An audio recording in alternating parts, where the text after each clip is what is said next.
تو حضور علیہ السلام نے آخر میں فرمایا کہ میں تمہیں سارے معاملات کی جڑ ہی نہ بتا دوں، خلاصہ ہی نہ بیان کر دوں؟ قلت بلا یا نبی اللہ، میں نے کہا اے اللہ کے نبی کیوں نہیں؟ فاخذ بلسانہ، حضور نے اپنی مبارک زبان کو پکڑا، فقال، اور فرمایا، کف علیک ھذا، کہا اس کو روک لے، اس کو کنٹرول کر لے۔ تو کہتے ہیں میں نے کہا اے اللہ کے پیارے محبوب صلی اللہ علیہ وسلم، جو ہم باتیں کرتے ہیں اس سے بھی مواخذہ ہوگا؟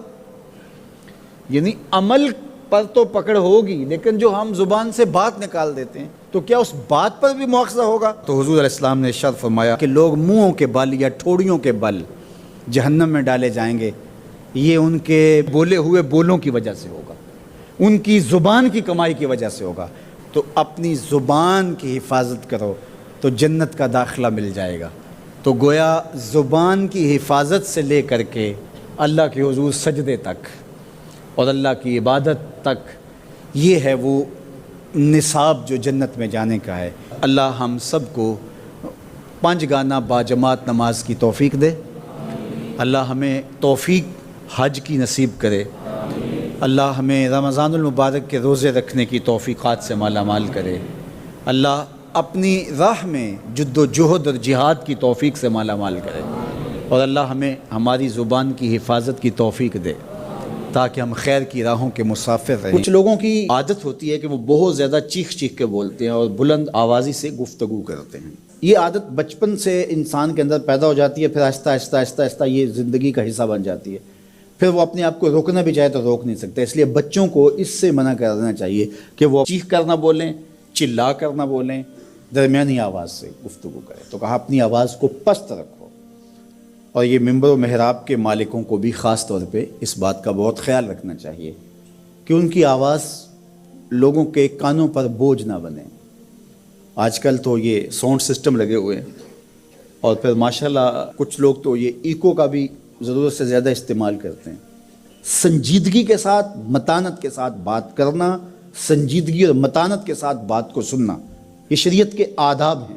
جب کسی سے ہم کلام ہوں تو آپ بھی بلند آواز نہ ہو، اور دوسرا وہ اس کا جو جواب دے رہا ہو اس کی توجہ بھی بھٹکنے نہ پائے، وہ اپنے احساسات سے یہ بات بتائے، اور کہیں جواب دینا ضروری ہو تو حرج بھی نہیں ہے۔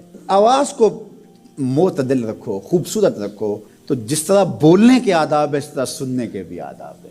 ویسے ماہرین کہتے ہیں کہ تیز آوازیں بندہ پونے گھنٹے سے زیادہ نہیں سن سکتا، یعنی اس کا سٹیمنا جو ہے وہ اتنا ہی ہے کہ وہ اتنا سن لے، برداشت کر لے اس کے بعد وہ تو الگ بات ہے، لیکن یہ ہے کہ وہ جو آسانی کے ساتھ سن سکتا ہے اتنا ہی سن سکتا ہے۔ تو اس لیے یہ جو لیکچر بھی ہوتے ہیں جو دنیا کی بڑی یونیورسٹی ہیں، وہاں بھی انہوں نے لاکھوں روپے دے کر کے دنیا کے ماہرین بلائے ہوتے ہیں مختلف مضامین پر، لیکن پیریڈ کا دورانیہ یہ نہیں ہوتا کہ وہ 3 گھنٹے کا لیکچر دے رہے ہوں۔ انسان کی جو ہے وہ ایک کیپیسٹی ہے، اس سے آگے نہیں وہ بڑھ سکتا۔ اور مجھے بتائیے انسان کو بنانے والے سے بہتر کون بتائے گا؟ قرآن بتاتا ہے، کیا بتاتا ہے؟ وَغْضُضْ مِنْ صَوْتِكَ، اپنی آواز کو پست رکھو۔ باقی اس کے الگ احکام ہیں کہ اذان دے رہے ہیں، آپ کسی کو پکار کر رہے ہیں، جنگ میں رجز ہے یا کوئی اور بات ہے۔ ابھی لائٹ چلی جاتی ہے اور دور تک لوگ بیٹھے ہیں تو مجھے لامحالہ طور پہ اونچا بولنا پڑے گا۔ میری آواز اونچی ہے تو میں کوشش کروں گا آخری شخص تک آواز پہنچے، وہ ایک الگ بات ہے، لیکن اب یہ آواز ایسے ہی سب تک پہنچ رہی ہے۔ تو ان آداب کو جب ہم سمجھتے نہیں ہیں تو اپنی بات کو کچھ لوگ سمجھتے ہیں کہ زور سے بولیں گے تو لوگوں کے اندر بات اترے گی، ایسا نہیں ہے۔ بات زور سے بولنے سے نہیں اترتی، بات دلیل سے اترتی ہے۔ رومی علیہ رحمہ فرماتے ہیں کہ بادلوں کے گرجنے سے نہیں، پھول کھلتے ہیں بارش کے برسنے سے۔ تو بارش برسے گی تو پھر پھول کھلیں گے، بلکہ وہ جتنی آہستہ آہستہ برسے گی اتنی ہی جذب ہوتی چلی جائے گی۔ سہج پکے سو میٹھا ہو۔ اس لیے اپنے لہجوں کو خوبصورت بھی بنائیے، اپنے لفظوں کا انتخاب بھی اچھا کیے، اور اپنی آواز کو پست بھی رکھیے، لوگوں کے کانوں پر آپ کی آواز بوجھ نہ ہو۔